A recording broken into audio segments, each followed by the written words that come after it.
Hola, ¿qué tal? ¿Cómo están? Bienvenidos a una nueva edición de Démosle. Soy Bernal Fonseca, su anfitrión, y es un honor poder compartir con ustedes acerca de lo que nos apasiona, el running, el ciclismo, la natación, y cuando todo esto se combina en el amado, el amadísimo triatlón, que es lo que nos apasiona hacer sin duda alguna. Vivo el deporte, comparto la pasión y les invito a que se suscriban al canal de YouTube Bernal Fonseca Ironman. También que no se pierdan ninguno de estos episodios en el canal TD Más y la aplicación de TD Max. Y bueno, y que sigan todo el contenido en redes sociales, especialmente en el Instagram, Bernal-Fonseca, que al final es lo que estamos haciendo, compartiendo esta pasión por el deporte.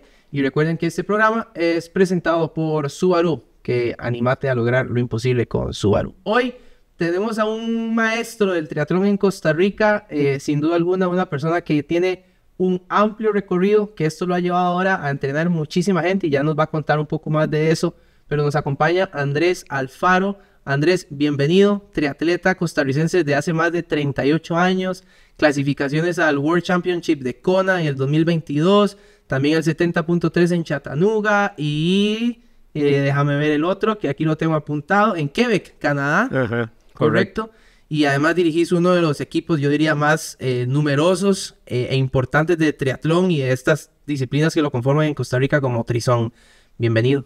Hola, Bernal, gracias por la invitación y por esa introducción. Viste. Hasta me puso nervioso. No, aquí solo referentes traemos del deporte. Me puso nervioso, pero muchas gracias, sí, esa es la idea. Y me encanta esta idea de este programa.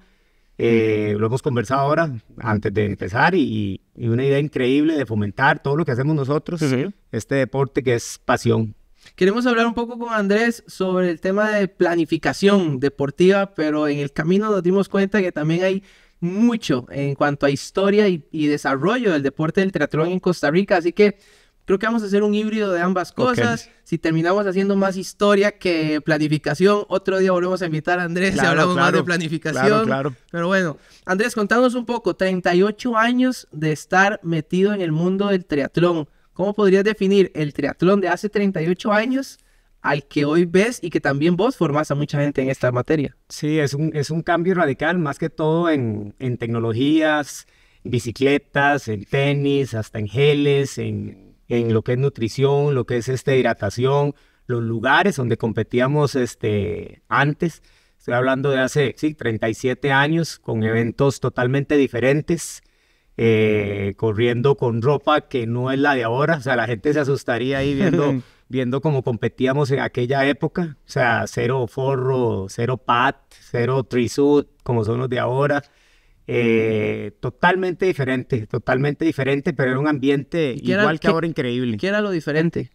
En lo que es la vestimenta. Ajá. Por ejemplo, la vestimenta antes utilizábamos camisas cortadas, o sea, no utilizamos el trisuit, cortábamos camisas para vernos supuestamente como los más de afuera, un Mark Allen, un Dave Scott ahí en Kona, y corríamos con las famosas tangas, o sea, pantalonetas de nadar, esas tangas que ni forro ni pad tenían.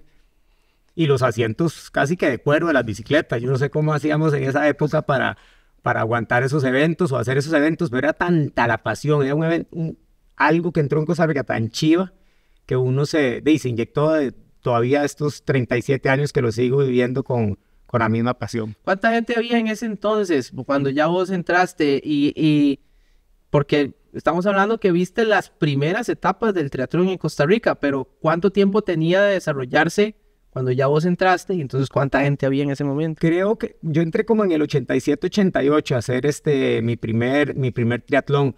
Y varios años atrás ya había empezado el triatlón acá con Guillermo Sáenz, que lo había traído acá, junto con otros fundadores, digámoslo así, del triatlón con él, como era los Crespo, estaba mae Glauco Rivera, había varias gente que estaba con él, eran poquititos, o sea, a lo que yo me acuerdo de aquella época, antes de que yo empezara a hacer, estamos hablando de 10, 15 personas a lo mucho que podían haber, cuidado 10 nada más, empezaron poquitos a hacerlo, y ahí empezó a incrementar poco a poco, pero habían eventos que teníamos 20, 30 participantes, que empezó a subir poco a poco. Ahora estamos hablando de un triatlón como el Coco ahora, o que pues estamos hablando más de 300 participantes, 600 500 personas, participantes para arriba, man.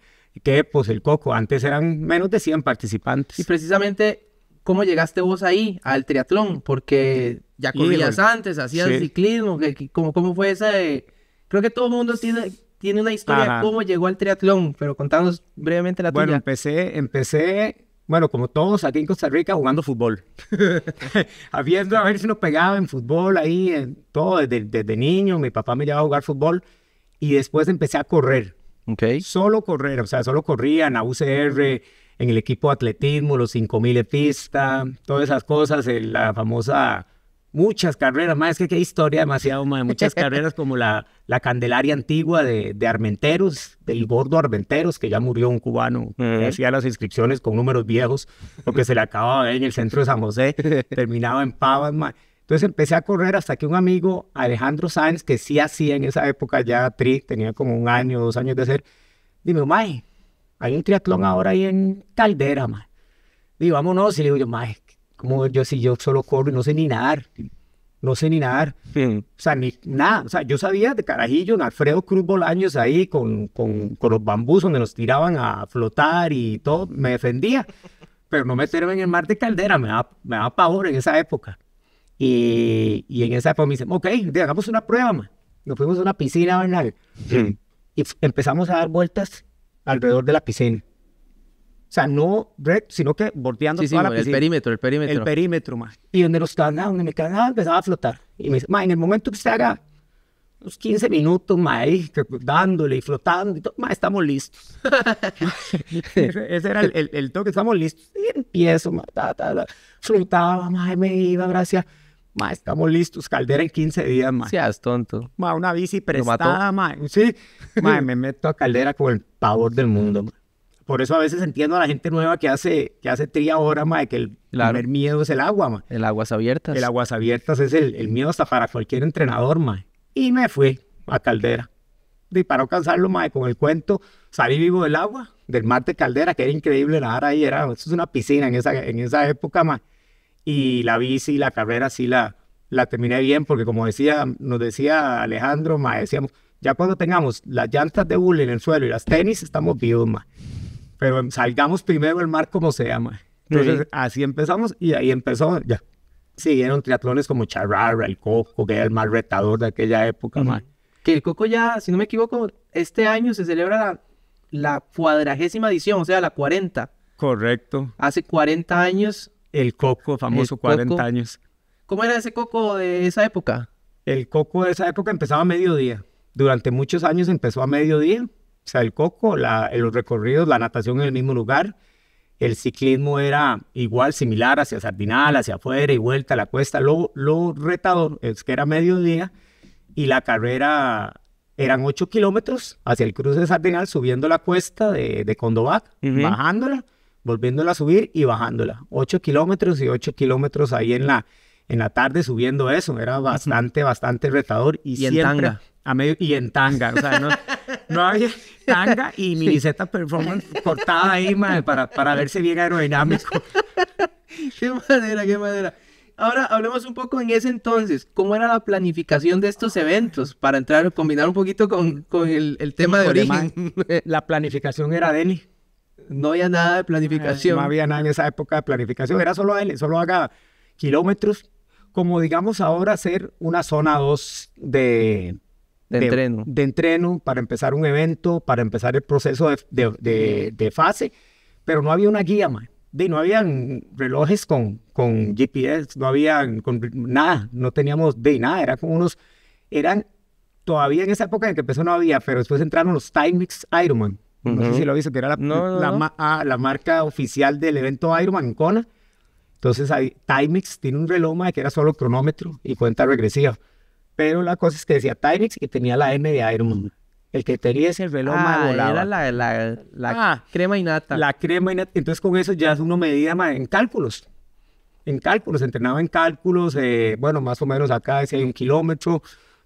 Hagamos intervalos por tiempo. Pero mucho por instinto.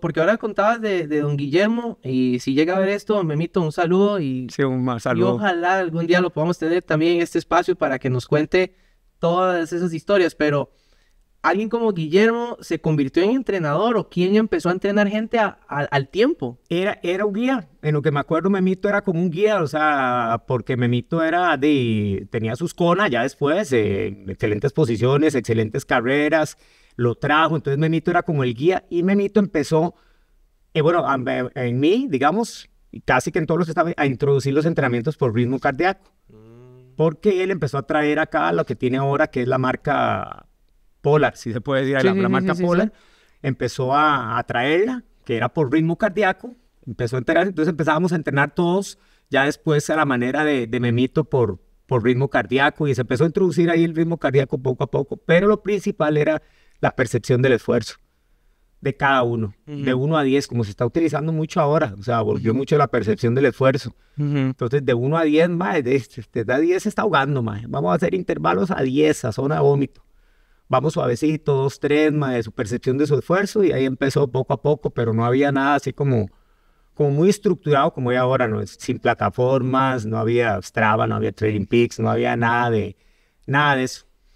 Esa planificación que ahora existe, ¿en qué debería estar basada que en aquel entonces, pero nada, o sea, como dirían popularmente, se la pasaban por allá? Es correcto, sí, nos la pasábamos porque era solo, la idea en ese momento era solo la pasión por alcanzar esa meta. Claro. Pero ahora se debe basar mucho, todos hay clasificaciones, hay que hacer macrociclos, microciclos, mesociclos, periodos de 6 meses, de 1 año, entrenamientos para tal evento, tener un evento clase A al año, 2 eventos clase A al año. ¿Qué dirías que es un evento clase A? Por ejemplo, si vos vas a hacer, por ejemplo, un Ironman, entonces usted pone el evento Ironman del 2025 suyo, por ejemplo, Portugal, que yo vi que usted lo hizo, Portugal ese es mi evento A de este año.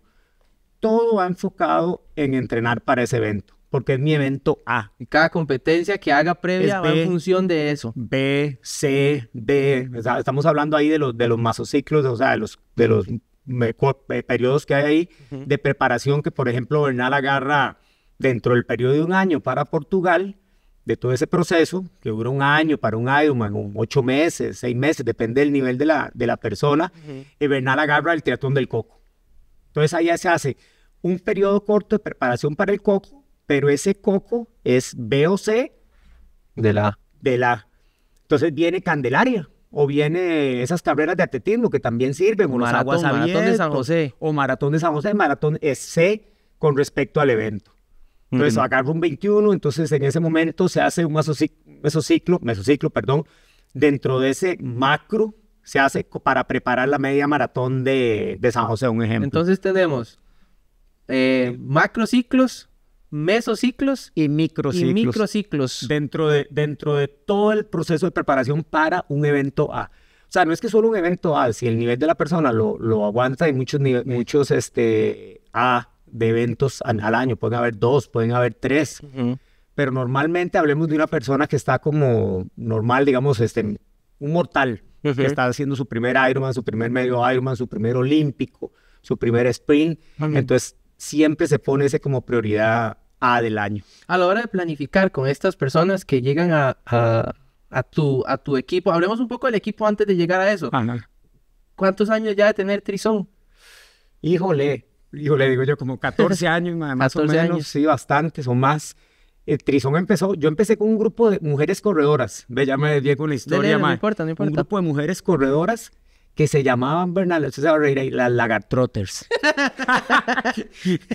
No, y se va a reír del logo. ¿Qué era una lagarta? Perdón ahí, Vivi Calderón, que fue la que me lo hizo el logo, Viviana Calderón, que corría con nosotros, hizo el logo, era una lagartija, que no sé si usted ha visto Mafafa Mosquito. No. De una faula, ma, es una lagartija, ma, con tenis y colas, ma. No. Horrible logo. Horrible, perdón, Vivi Calderón, pero era feo y vacilón. Entonces tenía tenis y corría en el aire. Entonces, asemejar a la lagartija hasta que corre en el aire, una mascota que es... Sí. En Costa Rica una mascota, no, un animal de acá. Entonces, en eso iba el logo. Entonces, era un grupo de solo mujeres. Solo mujeres, no permitían hombres. O sea, ni novio. Solo el entrenador. Solo yo, man. Entonces, era yo con 20, 25, 15 mujeres, man. entrenando carrera, nada más, entrenamos carrera ahí en Santana. Ok. O sea, a mí me mandaban mensajes o me gritaban, mae, ahí va Andrés, el del que lleva un montón de mujeres, mae, dichoso, mae, no sé qué. Mae, porque era yo corriendo con un montón de mujeres. Vivi fue el que lo hizo así, esa era la idea. Hasta que ya después ya empezaron a meterse los hombres, ya se empezó a hacer mixto y ahí nació ya el grupo de triatlón. Okay. Pero el primero fue de solo mujeres. Pero igual en Trizón, que en estos 14 años, igual siempre has venido formando a gente si solo quiere correr, si solo quiere nadar, fondo, o sea, y triatlón termina siendo como el conglomerado de las tres disciplinas. Sí, el triatlón es el Trizón, siempre empezó en carrera, pero el Trizón está entre lo que son la gente de tri, la gente de maratones, carreras, la gente de aguas abiertas. En esas ramas es la que se desenvuelve los tres deportes. Solo el único que no es el ciclismo. El ciclismo, cuando alguien busca algo para hacer ciclismo, uno lo manda directamente a alguien que esté especialista en ciclismo. ¿Cuánta gente hay ahorita en Trizón? Ahora somos como unos 75 atletas. Muy bien. Y ahora sí, entonces, entrando en la pregunta anterior, ¿cómo se hace esa planificación cuando una persona llega a Trizón o delante tuyo y te dice, hola Andrés, yo tengo este objetivo, busco esto, y a partir de ahí, ¿qué sucede? Ok, primero se evalúa a la persona, o sea, hay que evaluar a la persona, sentarse con ella, hablar, ver el historial deportivo, porque puede que venga de cero totalmente como me ha tocado para tri o para correr. Entonces, ahí ya se sienta uno, ve la disponibilidad de la persona, tanto para hacer un evento corto, un evento largo, hablemos de maratón o full o de medio, porque hay que sentarse a hablar, porque digamos, eso involucra a la familia, involucra su entorno de trabajo, involucra sus responsabilidades antes de empezar a prepararse para un evento grande o pequeño, principalmente grande. Entonces ahí uno empieza a evaluar, empieza haciendo una base, ve las debilidades de la persona. Hablemoslo de triatlón, por ejemplo. En triatlón, muchas de las debilidades de la gente que llega es la natación. Entonces, se empieza un periodo para la meta en fortalecer lo que es la natación, la técnica de natación, el hecho de aprender a nadar, hasta aprender a nadar. Claro. Para un evento. Entonces se le dedican meses disminuyendo la cantidad de entrenamiento en el deporte que es fuerte. Mucha gente llega de la carrera. Mucha gente que se cansa de solo correr, se va al triatlón. Es muy difícil que venga, o no se ve muy poco que venga un ciclista al triatlón, más que todo son los corredores. Por lesiones, por el golpe de la carrera, porque las maratones golpean mucho el entrenamiento, entonces se van a buscar un entrenamiento cruzado y terminan haciendo triatlón. Entonces la planificación va por ahí, mejorando la técnica, haciendo base de kilómetros, entrenando en zona 2. Después de zona 2 viene ya otro ciclo donde ya empieza a hacer trabajos de intervalos, a mejorar el lactato, a mejorar el consumo de oxígeno, intervalos, y ahí va de acuerdo a la meta. A veces hay que frenar a la gente. O sea, a veces ¿por qué? Porque uno lo ve por la disponibilidad, por lo que tiene, digamos, de condición de aptitud física, y uno dice por dentro, no, es mejor, o sea, alargarle un poquito más el proceso. Ya, entiendo, es como alguien que llega y dice, quiero hacer una maratón, pero en la evaluación que haces, te das cuenta de que no está todavía en condición física o mental, inclusive, de llegar a enfrentar un reto como ese. Correcto. Yo soy muy difícil, en años que tengo a entrenar gente como nos hicieron hace 30 algo años, soy muy difícil yo que le diga no a una persona. O sea, no te voy a decir, Bernal, no lo vas a lograr, no lo vas a hacer. No, yo le digo, Bernal, ok, empecemos poco a poco. Y en el camino de todo el proceso vamos viendo cómo se va desenvolviendo Bernal para la maratón o para el Ironman o para el olímpico que quiera hacer. Entonces, en el camino vamos viendo. No pongamos una fecha, porque a veces llega mucha gente y quiero hacer el triatlón del Coco. Entonces, no sabe nadar. Entonces, se faltan 4 meses para el triatlón del Coco. Entonces uno dice, no, que no le dicen no, porque a la gente nunca hay que, mi criterio como entrenador y como pasión de esto, no me gusta frenarle en el momento que viene. El impulso que trae la persona. Que tiene. Yo dejo que la persona continúe. Démosle, intentémoslo, vamos, pero, o sea, vamos a ir a intentarlo día a día. O sea, ser constante, viendo cómo se involucra toda su familia, viendo cómo se involucra usted con el trabajo y con lo que va haciendo. Y ahí vamos tomando la decisión. Y si no, lo corremos. Pero uno nunca le dice no a a una persona por ningún motivo. Y también que en el camino creería yo que vas a ir viendo la disciplina y la constancia que tenga esa persona, porque puede ser, como dirían popularmente, flor de un día. Puede llegar muy motivado o motivada por diferentes cosas, factores, amigos o amigas. Llega y dice, Andrés, quiero hacer una maratón. Y démosle, pero quizás en el tiempo te vas dando cuenta de que no tienes los suficientes atributos para poder hacer esa rutina, esa planificación de entreno y eventualmente llegar al evento. Esas dos palabras que dijo de constancia y disciplina son claves. En mí valen más que unos números, valen más que un pace, valen más que una fórmula, ¿vale? Porque eso, como le dice, te determina. Llega mucha gente motivada por el entorno, por los amigos, por la tecnología que hay ahora, por las bicicletas, la tecnología, todo lo que hay ahora lo motiva. Entonces, pues agarran un reloj, pues me dieron un reloj, 1000 GPS, malo, quiero estrenar corriendo, voy a hacer una maratón. Entonces empieza, las primeras semanas, pero motivadísimo. Pero la motivación se acaba. La motivación siempre se acaba. Para mí nunca me puede ¿Cuánto dura la motivación? No dura nada. La motivación no dura nada. Y siempre me cae la gente, pero para mí la motivación no existe. Es como tomarse un café, te da un poquito de energía, unas 12 horas, lógicamente más largo, pero te da un poco de energía, un poco de motivación, pero se acaba. Entonces ahí es donde tiene que empezar y entra la constancia, entra la disciplina a trabajar. Entonces ahí es donde ya la motivación pasa a segundo plano, tercero, ya ni cuenta más, y empieza la constancia y la disciplina. Usted, bueno, ha hecho Bernal Ironman y sale a entrenar todos los días, ahí lo veo, y esto es de lunes a domingo, de a veces 5 de la mañana, 5:30, al mediodía, la noche, sacar tiempo del trabajo.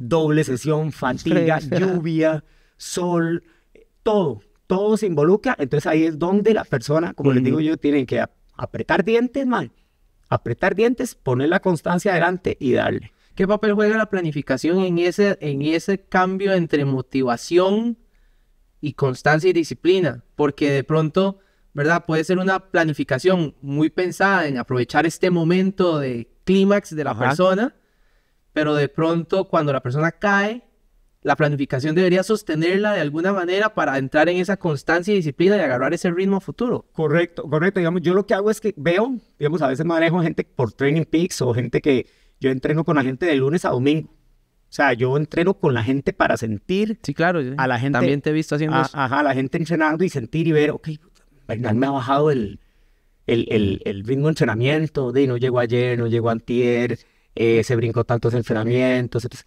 ahí mismo entra ya la modificación. Entonces ahí empieza usted, ok, Bernal, hagamos media hora nada más. O sea, no hagamos la hora. Pero es que la meta mía está ahí nomás. No, bájale, papi, bájale. No importa. Llegue y haga un poquito. Haga un poquito, 20 minutos, 30 minutos. Y empiezo a dar un poquito más de días de descanso a la persona. Darle un día de descanso, empezar a que nade suave, en que sea el día de descanso. Entonces empezar como jugar con el Training Peaks de la persona. Claro. Y donde le llega el Training Peaks y dice acá, ok, chica, era 1 hora y media, pero oye, Andrés me lo bajó a media hora.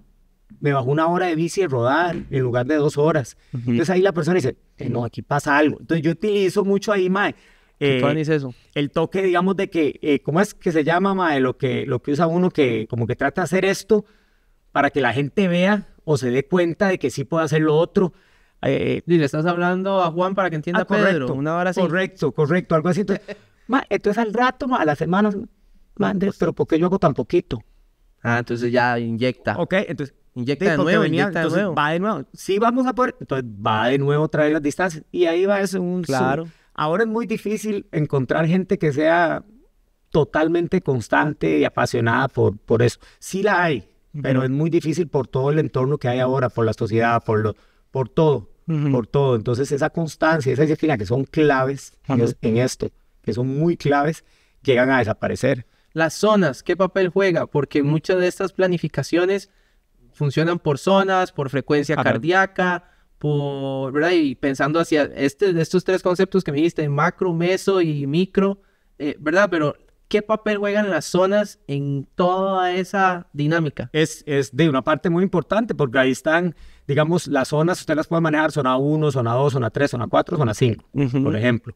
Zona de recovery o endurance, zona de steady state, zona de tempo, zona de intervalos, ahí va para arriba, pero ahí es donde entra muy importante tener sus zonas. ¿Por qué?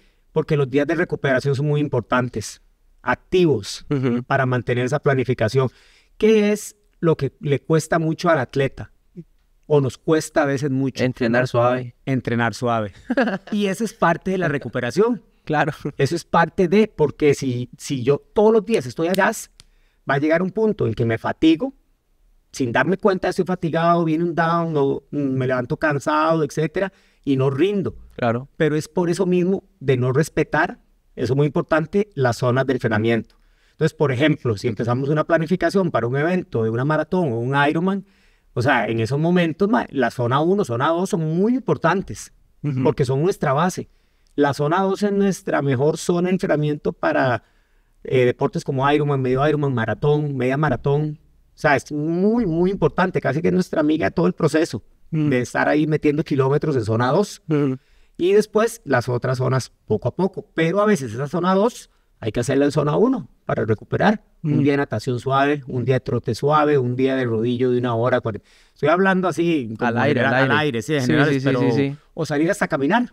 Con el perro. ¿Por qué no salir a caminar un día? Pero el deportista se va mucho por las redes deportivas, lo digo yo, como son el Strava. O sea, que es un arma de doble filo. Sí, las tendencias y también el morderse viendo lo que el Strava me está mostrando del que entrena todos los días conmigo. Ajá, los segmentos. Claro. Entonces yo veo, puchica, de Bernal hizo la carrera 4:50 y el otro día tanto. No, yo tengo que hacerle más bajo. Entonces ahora, en Strava es prohibido, entre comillas, para el atleta salir a más de 5 el kilómetro o a 6 el kilómetro. Lento, sí, ahí es. Lento. Bernal es un lento. Lenteja. Lenteja es un lento, no carbura. Entonces Bernal se pica mal por esa misma tendencia. Y no va a salir a correr en zona 1 o 2, que puede ser su 5:45, 6. Ajá.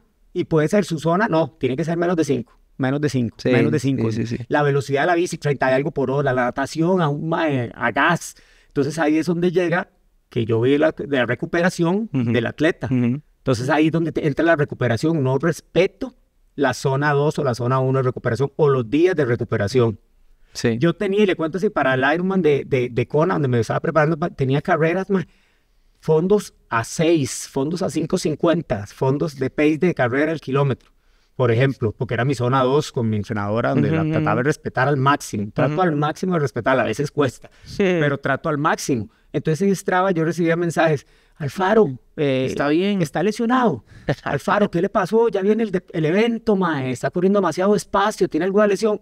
No, es la zona 2, entonces uno trata como de respetar la zona 2 y lo que se lleva es eso de que la idea. Para ir aterrizando, se nos hizo corto, yo sabía, porque hay muchísimo que hablar, pero para ir cerrando, si tuvieras que definir en 3 palabras clave el concepto detrás de una planificación o los conceptos que habría que trabajar para una óptima planificación, ¿cuáles serían esas 3 palabras o 3 recomendaciones? Constancia, aunque sea una planificación, constancia, zona 2 y cumplimiento. Constancia, zona 2, cumplimiento. Constancia, si respetar la zona 2, bueno, no digamos zona 2, ¿verdad? Digamos las zonas, respetar sus zonas y ser apegado a la planificación que le manda el entrenador. No hacer ni más ni menos. Y esto aplica no solo en triatlón, en cualquier disciplina donde al final hay una planificación de por medio. Ajá, esa planificación se tiene, que es una palabra que entra ahí también, es respetar la planificación que me pone el entrenador y creer en esa planificación que me pone el entrenador. Porque así rápido se nos hizo largo, pero digamos, si usted no cree en lo que le manda su entrenador y se llena la cabeza de todo lo que le comentan, Mae Bernal, ¿por qué está haciendo esto? Mae Bernal, ¿por qué esta distancia? Mae Bernal, ¿por qué esto? Entonces, usted empieza a dudar de su planificación y ahí ya entramos en un gran problema para el atleta. Andrés, habrá segunda parte, sin duda alguna. Habrá segunda parte. Andrés Alfaro es triatleta costarricense, más de 38 años metido en el mundo del triatlón y además tiene su propio equipo llamado Trizón, donde lleva todas estas herramientas de aprendizaje en el deporte. Gracias por habernos acompañado, hablar un poquito de planificación, un poco de historia. Hablaremos más de ambas, sin duda alguna, en una segunda ocasión. Dios primero. Algo que quieras decir para cerrar con toda la gente que nos ha acompañado hoy. No, gracias primero por invitarme. Excelente proyecto. O sea, que siga adelante el proyecto. Y a todos y a todas las personas que practican deporte, o sea, que hagan todo con constancia y con pasión. Nunca pierdan la pasión por esto que es un deporte lindísimo. Muy bien, muchas gracias, Andrés. Recuerden que sudar es ganar con Gatorade, así que siempre teniendo presente la hidratación como parte de toda esta planificación, sin duda alguna. No entramos por ahí, pero es algo vital. Y recuerden que también este programa es presentado por Subaru, que nos anima a lograr lo imposible. Esto es Démosle. Soy Bernal Fonseca, su anfitrión. Suscríbanse al canal de YouTube, véannos por TD+, por TD Max y sigan disfrutando de esta pasión llamada deporte. Que Dios les bendiga y será hasta la próxima. Chao.